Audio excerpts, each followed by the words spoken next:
प्रश्नावली 9.1 का 15वां प्रश्न है। एक सीधा राजमार्ग एक मीनार के पात तक जाता है। मीनार के शिखर पर खड़ा एक आदमी एक कार को 30 अंश के अवनमन कोण पर देखता है, जो कि मीनार के पात की ओर एक समान चाल से जाता है। ठीक है। 6 सेकंड के बाद कार का अवनमन कोण 60 अंश हो जाता है। इस बिंदु से मीनार के पात तक पहुंचने में कार द्वारा लिया गया समय ज्ञात करना है। तो सबसे पहले हमसे कहा गया है कि एक राजमार्ग है। ठीक है, राजमार्ग का मतलब होता है नेशनल हाईवे बोलते हैं इंग्लिश में, यानी कि एक रोड है। और ये कहाँ तक पहुँचती है?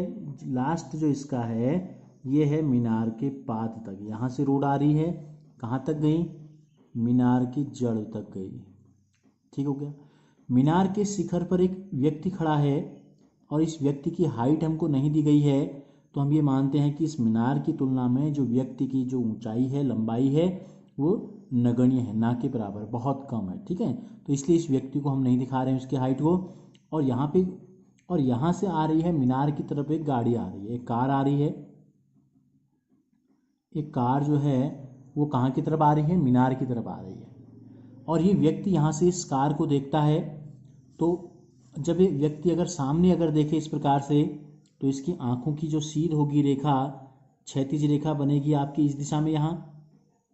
ठीक है, ये होगी क्षैतिज रेखा, लेकिन उसकी आंखें झुक रही हैं। देखो अवनमन कोण लिखा है, तो अवनमन कोण क्या होता है? क्षैतिज रेखा से नीचे की तरफ होता है। तो ये जो कोण बना कार के साथ,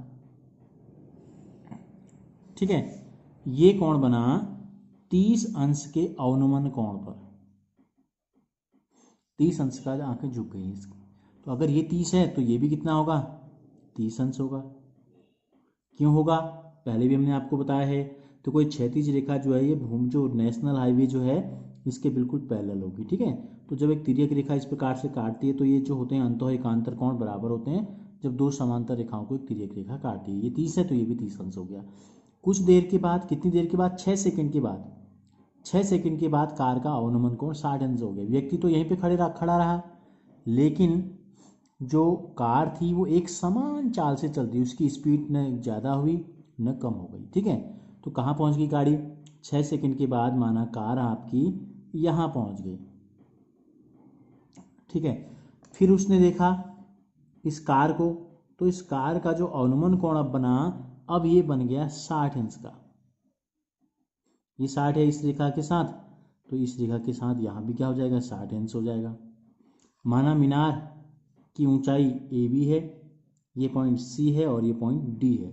कार माना पहले डी पे थी और 6 सेकंड के बाद ये जो यहाँ से यहाँ जाने में जो समय लगा, डी से सी तक जाने में जो समय लगा, ये समय हमको दिया गया 6 सेकंड यहाँ से यहाँ जाने में।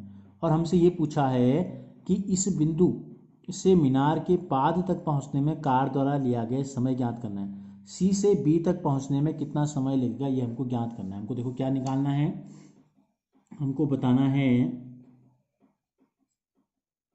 कि कार को बिंदु सी से बी तक पहुँचने में कितना समय लगेगा। ठीक है, बिंदु सी से बी तक पहुँचने में, या स्थान कह सकते हैं, में कितना समय लगेगा ये हमको बताना है। कितना समय लगेगा।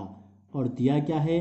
हमको ये दिया है कि चाल जो है वो एक समान है। इस बात का हमको ध्यान रखना है, एक समान चाल से गाड़ी चल रही है। ठीक हो गया। तो देखो क्या करते हैं, दो समकोण त्रिभुज आपको दिखाई दे रहे हैं चित्र में। एक त्रिभुज है ए बी सी और एक त्रिभुज है ए बी डी।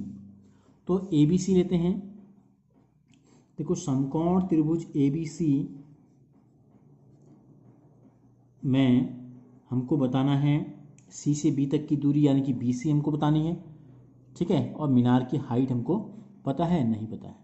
मीनार के शिखर पर, ठीक है, मीनार की ऊंचाई भी हमको नहीं दी गई है। तो समकोण त्रिभुज ए बी सी में tan 60 ले लेते हैं। ये त्रिभुज आपको दिखाई दे रहा है। मीनार की ऊंचाई ए बी बट्टे बी सी हो जाएगी। में tan 60 बराबर हो जाएगा आपका, मीनार की ऊंचाई है ए से लेकर बी तक, और आधार जो इसका है वो सी से लेकर बी तक कहें या बी से लेकर सी तक कह सकते हैं। tan 60 का मान कितना होता है? tan 60 का मान होता है √3 बट्टे 1 ले लेते हैं इसके मान को और बजवन कर देते हैं। तो AB का जो मान है यानी कि मीनार की जो ऊंचाई है वो BC √3 के बराबर आ गई। इसको लेते हैं समीकरण नंबर 1। ठीक है, हमने क्या किया, इसकी ऊंचाई और इस दूरी के बीच में एक संबंध निकाल लिया। अब हम दूसरे समकोण त्रिभुज को लेते हैं, समकोण त्रिभुज ABD। समकोण त्रिभुज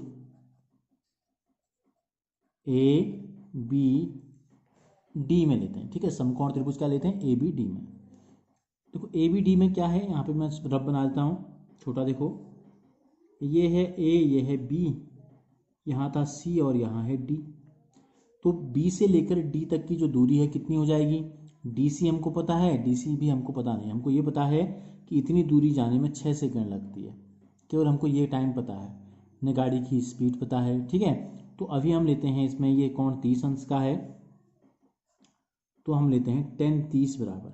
अब हमको करना क्या है, देखो हमको DC दूरी जाने में कितना टाइम लगा हमको पता है, तो DC हम निकालेंगे तो BC का मान हमको पता चल जाएगा। ठीक है, कितना समय लगेगा, तो tan 30 बराबर फिर लंब AB बट्टे, अभी हम पूरा BD ले लेते हैं, फिर हम AB को AB रहने देते हैं फिलहाल। और BD का जो मान है देखो B से लेकर D कहाँ से कहाँ तक है, ये हो जाएगा DC से और B से लेकर C तक।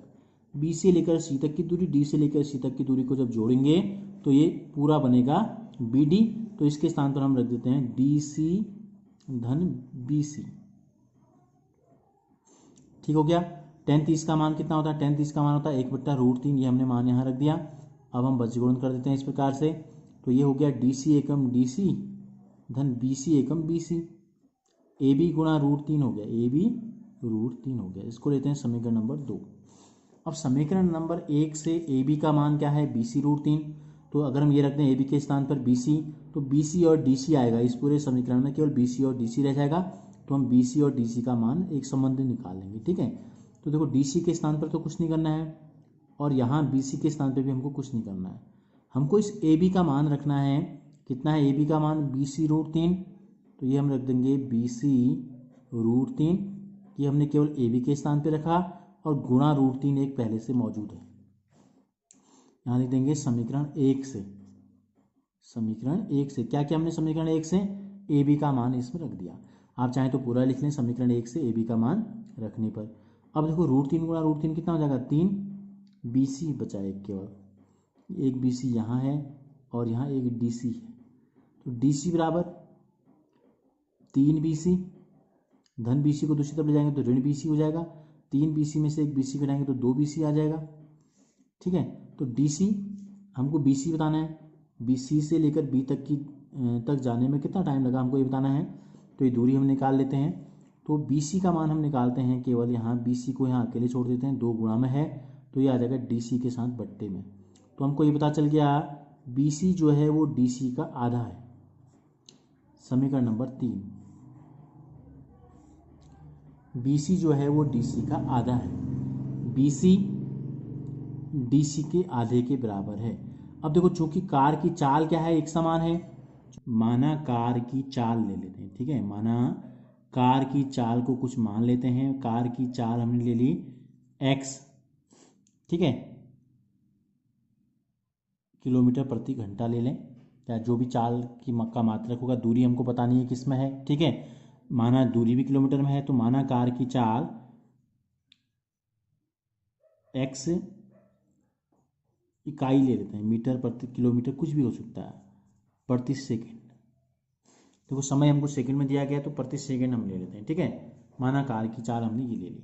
अब कार को जो चित्र हमारा था, देखो D से C तक पहुंचने में 6 सेकंड का समय लग रहा है।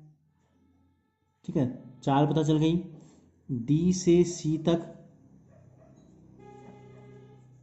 जाने में लगा समय कितना है? 6 सेकंड। तो देखो चाल बराबर होता है दूरी बट्टे समय।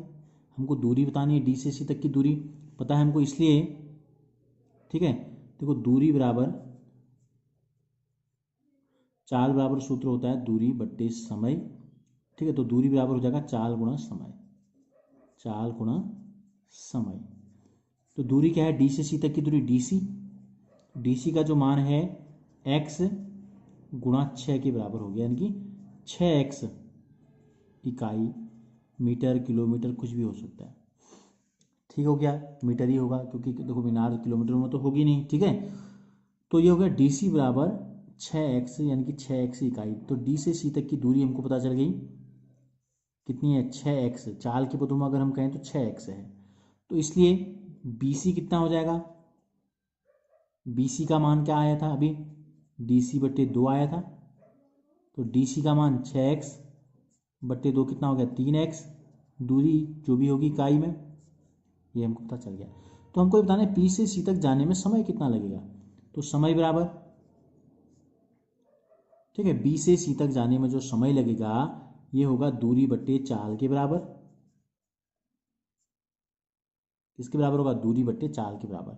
दूरी कितनी है ये हमने निकाल दी, बी सी दूरी आ गई 3x। चाल कितनी है, x ले ली हमने, x से x काट दो तो कितना आएगा, 3 सेकेंड। तो इसलिए ठीक है, कार को सी से बी तक पहुंचने में